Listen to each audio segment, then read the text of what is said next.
What's going on, everyone? Juicebags here, and welcome back to some Dungeon Defenders 2.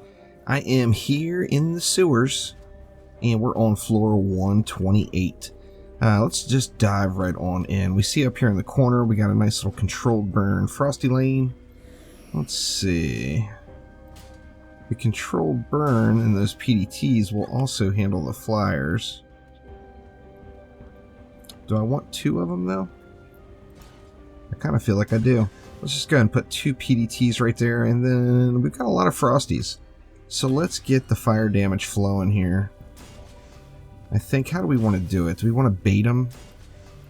Let's bait them, because we do have some cyborgs in the mix as well. So we'll throw a tenacity reflect beam in front of everything. And then let's get some lava hotness going here.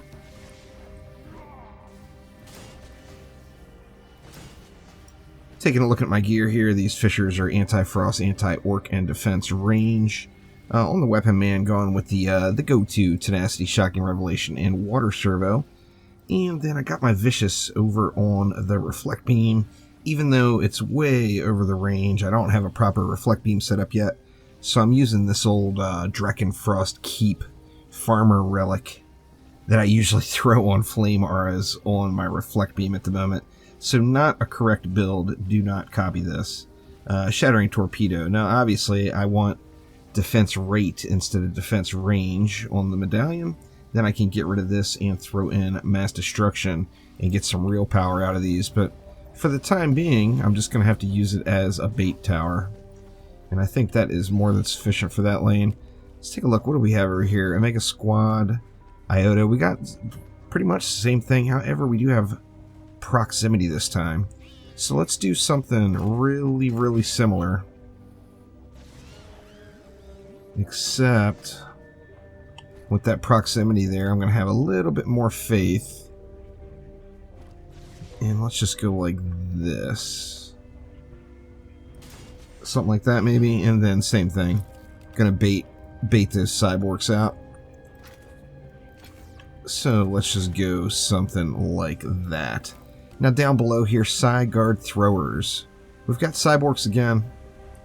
Cyborgs on every lane, actually. So we've got how to kill cyborgs in different ways. This is my least favorite part of Onslaught, is the occurrence of cyborgs just constantly.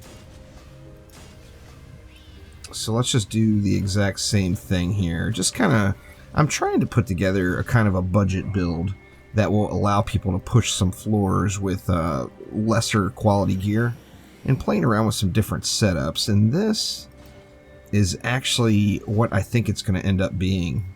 A poison dart tower, flame aura, reflect beam, and then with or without the lightning strike, to be honest with you. Probably without, because since I'll be wanting to do a budget build, I'm going to want to not use any hyper shards.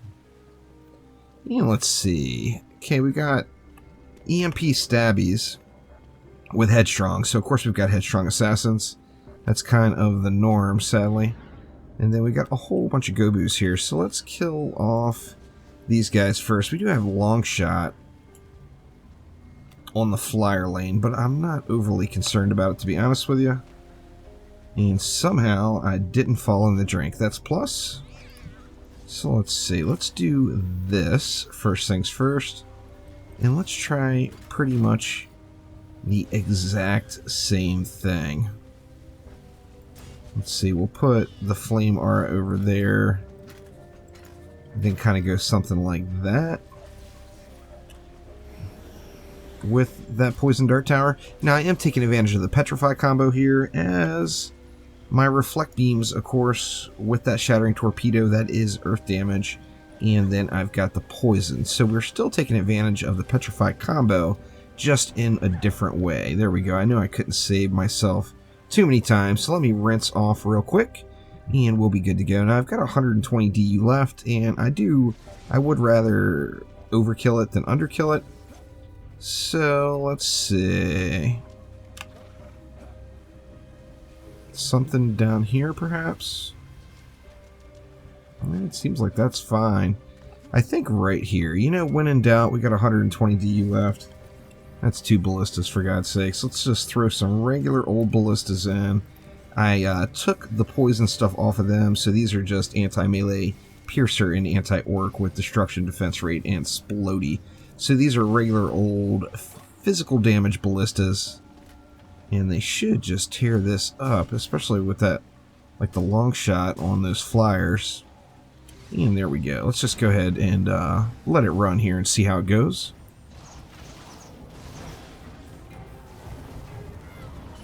We're wrecking it up here. I think I'm still at the stage where I'm, even though I don't have my stuff fully upgraded in the wonderful world of Chaos 8, I've got a lot of 0 of 5 stuff. I think it's still a little bit too much for where I'm at in the game here. I have yet to hit the challenge. I think I've got a little bit further to go before I get to that point. Especially with the Petrify. Petrify is just so good. Just absolutely incredible.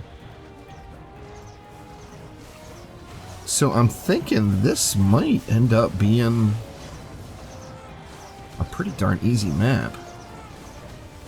This just went super, super smooth.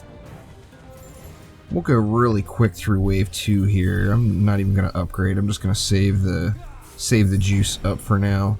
And let's see if Wave 2 runs that smoothly as well.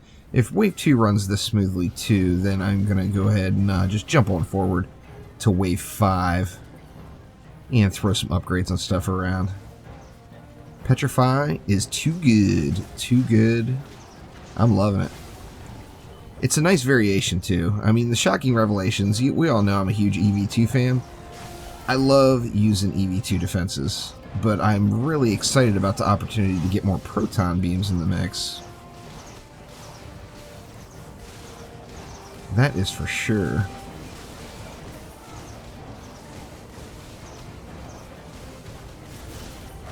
Yeah, this lane is just completely annihilated here. We got Lava Guardians. Oh, the Lava Guardian Petrify. Very nice. Deal with these headstrong assassins. These ballistas are just wrecking it too. Actually, they haven't done a ton, really. The PDT, of course, is showing a bug tooltip because of the Petrify there.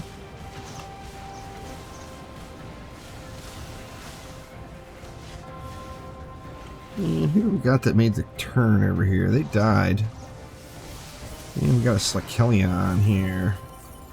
Gonna have to keep an eye on that Slakelion. However, let's go ahead and jump on forward all the way to Wave 5 and get this map closed out.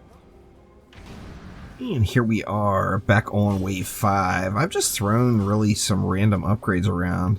You see I've got quite a bit of mana sitting here. I did upgrade this Fisher all the way as I kind of snoozed on that Slakelion here and let it come way, way back here. So I am going to want to pay attention to that. But let's go ahead and get Wave 5 rolling. Slakelion should blow up pretty quick. Yeah, there we go. Completely wrecked him. Now, Frostfire, of course, is just such a huge, huge deal, and its stacking with Grave Infection is absolutely incredible. However, as many have noticed, Grave Infection is actually not doing proper damage right now. It's only ticking for either 1 or 2 damage per tick, which, you know, it's supposed to be in a million plus. I'm hoping that that gets addressed at some point here soon, because I love, love, love this combo. You see the little 1s and 2s fly in there. Oh, man. That stung a little. Oh, I didn't even see the Dragon Lord there. I saw the health bar, obviously, but I didn't realize he was right there at the spawn. Let's see if we can't get him lit up. There we go. Very nice. And did we get anything good? Nothing apparent staring at me. However, that will do it for now. That is floor number 128, the Dragonfall sewers. I'm anxious to get back up. I have been having fun playing around with Onslaught. I didn't think I was going to. I'm going to be honest. I thought that I was going to be completely miserable with it. Just mindless grinding. But I've been having fun playing around with the new toys, and that's kind of kept me motivated to keep on going. Now, I do want to get a few of those Chaos 8 shards gilded.